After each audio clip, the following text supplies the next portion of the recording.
નમસ્કાર મિત્રો, આજે ફરી એક વખત આપ સર્વે મિત્રોની સામે ધોરણ 11-12 સાયન્સના વિદ્યાર્થીઓ માટે એક બહુ જ મહત્ત્વનો વિડીયો પ્રશ્નના રૂપમાં, ક્વેશ્ચનના રૂપમાં લઈને ઉપસ્થિત થયો છું.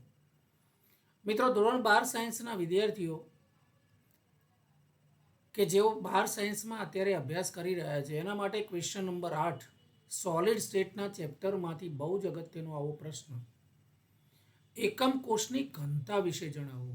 મિત્રો, એકમ કોષ, યુનિટ સેલ જેને આપણે કહીએ છીએ, ક્રિસ્ટલ લેટાઇસમાં સોલિડ સ્ટેટની એટલે કે ઘન અવસ્થાના સ્વરૂપમાં પદાર્થમાં એના ક્રિસ્ટલ લેટાઇસમાં સ્ફટિકીય જાળીમાં એક એકમ કોષ હોય છે જેને આપણે યુનિટ સેલ કહીએ છીએ. તો આવા યુનિટ સેલ જે છે એની ઘનતા વિશે જણાવો. તો બહુ જ ટૂંકમાં અને બહુ જ સરળ ભાષામાં આપ સામે એકમ કોષની ઘનતા ચર્ચવા માટે હું જઈ રહ્યો છું. મિત્રો, સૌ પ્રથમ મુદ્દો જોઈએ તો એકમ કોષની ઘનતા જે છે એ ઘનતા બરાબર દળ ભાગ્યા કદ. એટલે એકમ કોષની ઘનતા જે છે એકમ કોષનું દળ અને કદના ગુણોત્તર દ્વારા નક્કી થાય છે. એટલે આપણે કોષનું દળ નક્કી કરવું પડે અને કદનું માપ કાઢવું પડે. બીજો મુદ્દો છે એકમ કોષનું દળ, એકમ કોષમાં રહેલા પરમાણુઓની સંખ્યા. બરાબર ને? એકમ કોષનું દળ એટલે શું? એકમ કોષમાં રહેલા પરમાણુની સંખ્યા અને એકમ કોષમાં રહેલા દરેક પરમાણુ, ઈચ એટમ, દરેક પરમાણુનું દળ, એ બંનેનો ગુણાકાર જે છે એટલું થાય છે. મિત્રો, તો અહીંયા મેં એકમ કોષ બતાવેલો છે, આપ જોઈ શકો છો.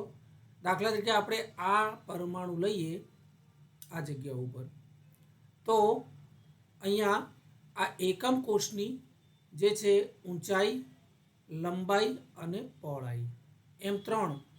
દાખલા તરીકે ઊંચાઈને A કહીએ, લંબાઈને B કહીએ અને પહોળાઈને C કહીએ, તો A B C ઉપર ડિપેન્ડ કરે છે. એટલે 1 × B × C, ત્રણેયનો ગુણાકાર જે એનું એકમ કદ છે.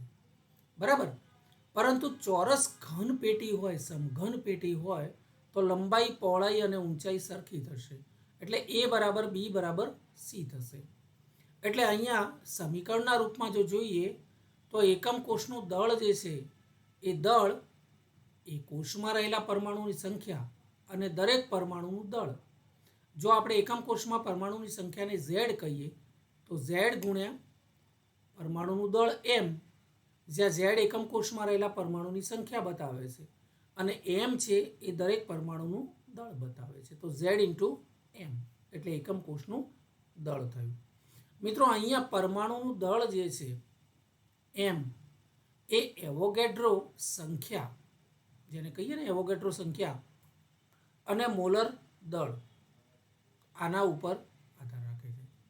એટલે પરમાણુનું દળ એવોગેડ્રોની સંખ્યા ઉપર અને મોલર દળ જે છે એ મોલર દળ એટલે એકમ મોલમાં, મોલની સંખ્યા જે કહેવાય, મોલનું વજન, તો એમાં M/NA, રાઈટ? M એટલે મોલ અને N એટલે એ પરમાણુના મોલ. તો આ સંદર્ભમાં આપવામાં આવ્યું છે મોલર દળ M/NA. અહીં M મોલર દળ છે અને Na જે છે એ એવોગેડ્રો નંબર છે. એવોગેડ્રો નંબર એટલે એકમ કદમાં રહેલા પરમાણુની સંખ્યા. તો એકમ કોષમાં પરમાણુની સંખ્યા એવોગેડ્રો નંબર જેટલી છે. એટલે છેલ્લે એકમ કોષ જે છે એ એકમ કોષનું કદ, એકમ કોષનું કદ જે છે એને જો આપણે V કહીએ તો એકમ કોષનું કદ V = A³, એની 3 ઘાત, જ્યાં અહીંયા A બરાબર B બરાબર C, લંબાઈ ગુણ્યા પહોળાઈ ગુણ્યા ઊંચાઈ. તો આ ત્રણેય A બરાબર B બરાબર C હોવાથી એનો ઘન જેટલું કદ થશે. અને એકમ કોષની ઘનતા છે એ દળ ભાગ્યા કદ એટલે એકમ કોષનું દળ. બરાબર.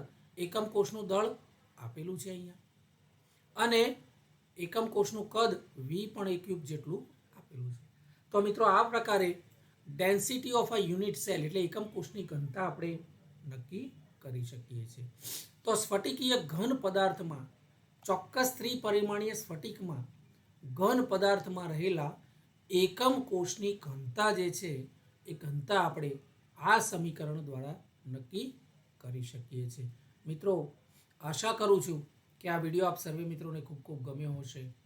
જો મિત્રો વિડીયો ખૂબ ખૂબ ગમ્યો હોય તો 12 સાયન્સના તમામ ગ્રુપમાં અને તમામ વિદ્યાર્થીઓ સુધી મારા વિડીયોને પહોંચાડવાનું કામ કરશો.